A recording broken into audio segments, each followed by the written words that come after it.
Ministry of commerce and industry থেকে অনেক multiple পজিশনে কিন্তু হায়ারিং চলছে। এখানে কনফিউজ হতে পারো, খুব ইম্পর্টেন্ট পার্ট কিন্তু এটা মিস করো না যে দু ধরনের ইয়ং প্রফেশনাল পজিশন রয়েছে। একটাতে যেটাতে একদম এক্সপিরিয়েন্স লাগবে না, 0 ইয়ার্স অফ এক্সপিরিয়েন্স, ফ্রেশার্স, তুমি মাস্টার ডিগ্রি আছে, তুমি অ্যাপ্লাই করতে পারবে, 50,000 স্যালারি তুমি এখানে পেয়ে যাবে। আর একটা আছে যেখানে 1 বছরের এক্সপিরিয়েন্স চেয়েছে, ওইটা যদি তোমার কাছে থাকে তুমি কিন্তু এখানে 60,000 টাকা তুমি স্যালারি পেয়ে যাবে। এটাতে একদম তুমি গুলিও না। তাই ভিডিওটাকে পুরোটা দেখবে যাতে ওই জিনিসটাকে আমরা যখন কভার করব তুমি ভালো করে বুঝে নেবে কিভাবে অ্যাপ্লাই করতে হবে, কারণ খুব ইম্পর্টেন্ট পার্ট ওই অ্যাপ্লাই করার এটা, ওটা ওখানে যেন মিস্টেক না হয়। আর এই ভিডিওর শেষে আমি ট্রিক বলবো যাতে তুমি ওখানে ইজিলি শর্টলিস্ট হতে পারো আর ওখানে কিন্তু চান্স পেতে পারো। আর ইয়ং প্রফেশনাল ছাড়াও কিন্তু অ্যাসোসিয়েটের পজিশন আছে, কনসালটেন্টের পজিশন আছে, যেখানে 1,45,000 পার মান্থ, 2,65,000 পার মান্থ কিন্তু স্যালারি তুমি পেতে পারো। পিএইচডি যাদের আছে তাদের জন্য আবার আলাদা স্যালারি, তোমাদের 1,45,000-এর মতো ওরা পেয়ে যাবে। যারা পিএইচডি ছাড়া আছে তারা 1,30,000-এর মতো পেয়ে যাবে, কিন্তু খুব ভালো স্যালারি কিন্তু তুমি এখানে পেতে পারো। তাই ভিডিওটাকে পুরোটা দেখো। আর হোয়াটসঅ্যাপ গ্রুপ আর টেলিগ্রাম গ্রুপে অবশ্যই জয়েন করো ডেলি জব আপডেটস এর জন্য। চলো ভিডিওতে যাওয়া যাক আর দেখা যাক কি ভ্যাকান্সিটা পুরো ডিটেলসে ministry of commerce and industry থেকে বেরিয়েছে। তো আমরা এসে গেছি ministry of commerce and industry থেকে বেরোনো অফিসিয়াল নোটিফিকেশানে। ফার্স্টে তোমার স্যালারিটা দেখে নাও। ইয়ং প্রফেশনাল যারা ফ্রেশার্স, যাদের কাছে কোনো এক্সপিরিয়েন্স নেই, তারা 50,000 টাকা পার মান্থ স্যালারি পেয়ে যাবে। যাদের কাছে 1 বছরের এক্সপিরিয়েন্স আছে তারা 60,000 টাকা স্যালারি পেয়ে যাবে। যারা অ্যাসোসিয়েট আছে তারা 80,000 থেকে 1,45,000 টাকা স্যালারি পাবে। আর যারা কনসালটেন্ট আছে তারা কিন্তু 1,45,000 থেকে 2,65,000, এটা পিএইচডিদের জন্য। আর 1,37,500 থেকে 2,65,000 কিন্তু তোমার এটা উইদাউট পিএইচডি ক্যান্ডিডেটদের জন্য, যেটা তোমরা পার মান্থ পাবে। তাই খুবই ভালো অপরচুনিটি।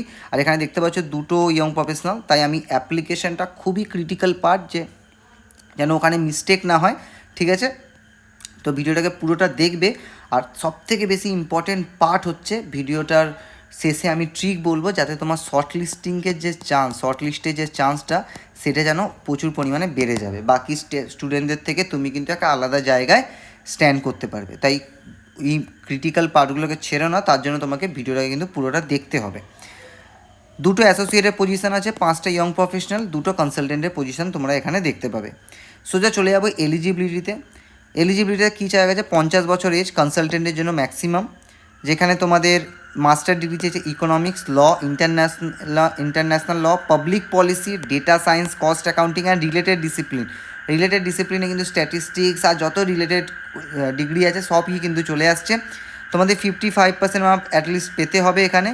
8 বছরের যদি এক্সপিরিয়েন্স থাকে তোমরা কনসালটেন্টে অ্যাপ্লাই করতে পারো। এখানে কী বোঝা? Research, relevant work experience or research or studies produce by international trade, এই যে ডিসিপ্লিনে, তাহলে কিন্তু ডিজায়ারেবল প্রেফারেন্স দেওয়া হবে। এটা খুবই ইম্পর্টেন্ট পার্ট, যেটা আমরা ডিসকাস করলাম, শেষে আমরা ডিসকাস করব। সেটা কিন্তু এরই ওপর ডিপেন্ডেন্ট পুরো। আমি কিন্তু একটা ট্রিক বলবো, তাই ওটা খুবই ক্রিটিক্যাল, ওটা মিস করো না, ঠিক আছে? ভিডিওটাকে দেখো পুরোটা। উইদাউট পিএইচডি দেখো সিনিয়র রিসার্চ ফেলো, এখানে দু ধরনের পজিশন আছে। তারপরে চলে যাবে অ্যাসোসিয়েটের পজিশনের ওপর, যেখানে 45 ইয়ার্স তোমার এখানে এজ লিমিট আছে। মাস্টার ডিগ্রি থেকে শুরু করে এটা সেমই তোমার যে ডিসিপ্লিনে এলিজিবিলিটি থাকবে। 55% এখানেও থাকবে। 3 বছরের মাত্র এক্সপিরিয়েন্স আছে, বা 3 বছর যদি তোমার কাছে থাকে, তাহলে কিন্তু তুমি সোজা 1,45,000 কিন্তু পার মান্থ তুমি ইনকাম করতে পারো। তারপর চলে যাব কিন্তু তোমার ইয়ং প্রফেশনাল পজিশনে। এটা হচ্ছে ওয়ার্ক এক্সদের জন্য, যারা 1 বছরের ওয়ার্ক এক্স আছে তাদের জন্য। সেখানে মাস্টার ডিগ্রি সাথে ব্যাচেলার ডিগ্রি হলেও কিন্তু তোমরা এখানে পারবে। 1 বছরের পোস্ট কোয়ালিফিকেশান এক্সপিরিয়েন্স চেয়েছে। আর তোমাদের সেম এটা যে কোয়ালিফিকেশানটা বাকিদের মতোই থাকবে। আর শুধু এক্সপিরিয়েন্সের ডিফারেন্স তোমরা দেখতে পাবে। আর যেটা আছে 4 বছরের, যেটা উইদাউট ওয়ার্ক এক্সপিরিয়েন্স ইয়ং প্রফেশনালের পজিশন, সেখানে ব্যাচেলার ডিগ্রি যদি এলএলবি থাকে তাহলে অ্যাপ্লাই করতে পারবে, বা master degree economics, diplomacy, public policy, data science, general management, cost accounting এগুলো যদি থাকে, তার এনআইআরএফ র্যাঙ্কিংয়ে 100-এর মধ্যে যদি থাকে, তাহলে কিন্তু তোমরা এটা অ্যাপ্লাই করতে পারবে, ঠিক আছে? এবার সবথেকে ইম্পর্টেন্ট পার্ট যেটা আমরা কভার করবো, সেটা অ্যাপ্লাই। 20 এপ্রিল কিন্তু এটা লাস্ট ডেট থাকবে। তাই 20 এপ্রিলের এই লাস্ট ডেটটাও খুবই ইম্পর্টেন্ট, কারণ আমাদের যে ট্রিকটা যে আমরা ডিসকাস করবো সেটাতে কিন্তু টাইমটা একটা খুব ভাইটাল রোল প্লে করবে। ইয়ং প্রফেশনাল দেখো দুটো পজিশান, এখানে লিঙ্ক দেওয়া আছে। লিঙ্কে ক্লিক করলে তোমরা কিন্তু চলে যাবে সোজা ওদের অফিসিয়াল পেজে। লেট মি জাস্ট তোমাদেরকে একবার যদি এখানে মিনিস্ট্রি অফ কমার্সের যে অফিসিয়াল ওয়েবসাইট IIFT, ওখানে তোমরা সোজা ফর্মে চলে যাবে। ওখানে ফর্মে তোমাদের নেম, ঠিক আছে, তোমাদের ফাদার নেম, যে parents name, education, work x যদি থাকে, ঠিক আছে, সেই এই বেসিক ডিটেলস তোমাদের করে তোমাদের প্রসিড করতে হবে, প্রসিড করে তোমাদের বাকি যে ডকুমেন্টগুলো তোমাকে সাবমিট করতে হবে। বেসিক এখানে তোমাদের লিঙ্ক দেওয়া আছে, তোমাদের যদি ওয়ার্কএক্স থাকে তাহলে এটাতে ক্লিক করো।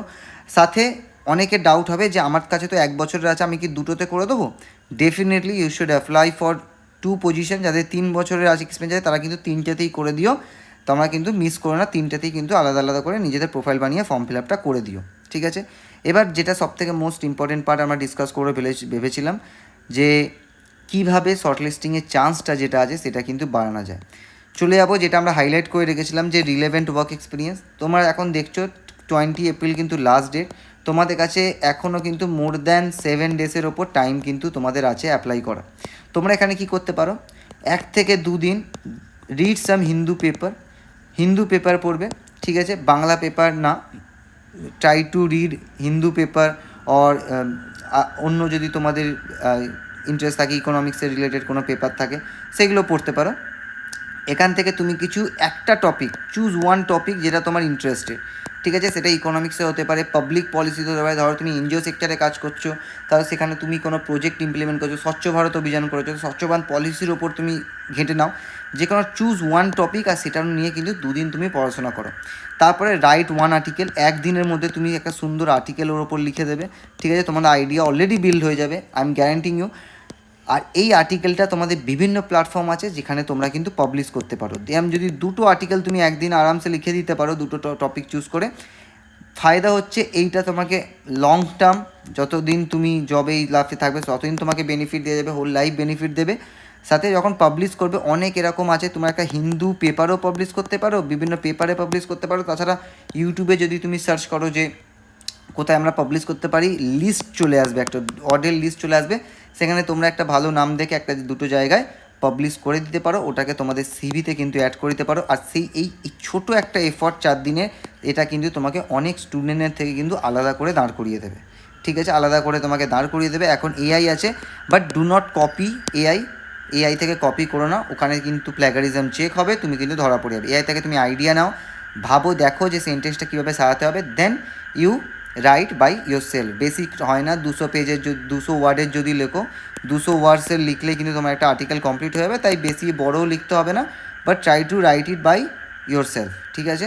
এটা তুমি করলে তোমার শর্ট লিস্টিংয়ের চান্স কিন্তু অনেকটাই বেড়ে যাবে। তো আশা করছি তোমরা বুঝতে পেরেছো। আর ভিডিওটি ভালো লাগলে অবশ্যই লাইক করে দাও, হোয়াটসঅ্যাপ টেলিগ্রাম গ্রুপ জয়েন করে নাও আমাদের, আর আমাদের সাথে বজায় থাকো। সাথে আমরা নেক্সট ভ্যাকেন্সি যখন আনবো, তুমি টাইম থাকতে তুমি দেখবে, অ্যাপ্লাই করবে, ঠিক আছে, বাট টাইম থাকতে যেন তোমার কাছে নোটিফিকেশানটা পৌঁছায়, তার জন্য একটু লাইকটা করতে হবে তোমাকে, যাতে ইউটিউব আমাদের ভিডিও তোমাকে শো করে, ঠিক আছে। দেখা হচ্ছে অন্য ভিডিওতে, অন্য কোনো ভ্যাকান্সি আছে, ততক্ষণে স্টে টিউন অ্যান্ড